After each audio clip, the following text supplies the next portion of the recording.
ஜப்பானுக்கு போக வேண்டிய ஒரு பிரயாணி நிறைய லக்கேஜ் எல்லாம் தூக்கிட்டு வந்திருக்காரு.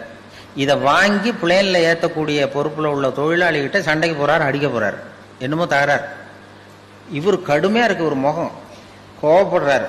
இந்த பெரிய மனுஷன் ஜப்பான் போக வேண்டிய பிரயாணி இதை வாங்கி பிளேன்ல ஏத்துற தொழிலாளி இருக்கானே, அவன் சிரிச்சுக்கிட்டே சரி சார் சரி சார்ங்கிறான். இவர் கோவப்படுறாரு, அவன் சிரிச்சுக்கிட்டு இருக்கான்.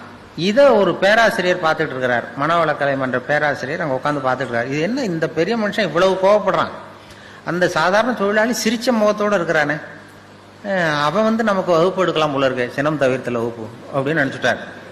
உடனே இது எல்லாம் முடிஞ்சது, அவர் வச்சு திட்டிவிட்டு போயிட்டாரு. அப்புறம் அவன் லக்கேஜ் எடுத்துகிட்டு போனால் எல்லாம் முடிஞ்சது. அப்புறம் பிளேன் வந்து ஜப்பானுக்கு ஏறி போயிட்டார். அதுக்கப்புறம் இந்த பேராசிரியர் அவனை ஓடி பிடிச்சி கொண்டு வந்தார் அந்த தொழிலாளியை.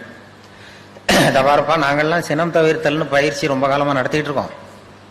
நான் இது நடைமுறையில் இன்னைக்கு அந்த ஆள் ஒன்று அவ்வளவு திட்டனா பெரிய பதிலுக்கு முகம் கூட சொல்லிக்கல, சிரிச்சுக்கிட்டே இருந்தியா, அது எப்படி அவ்வளவு திட்டம், அவனுக்கு கோவமே வரலையா உனக்கு அப்படின்னார். அப்பா அவன் சொன்னான், அப்படி இல்லை சார், மனுஷன்னு பிறந்தா கோவம் வராமல் இருக்காது, கோவம் வரும், எல்லாருக்கும் கோவம் வரதான் செய்யும், ஒவ்வொருத்தரும் அவங்கவுங்க வழியில் அதை டீல் பண்ணுவாங்க. நீ என்னடா பண்ணேன்னு கேட்டிருக்காரு. ஒன்றும் இல்லை சார், அவர் அந்த பெரிய மனுஷன் ஜப்பான் போயிட்டு இருக்காரு, அவர் லக்கேஜ் எல்லாம் அமெரிக்கா போயிட்டு இருக்கு.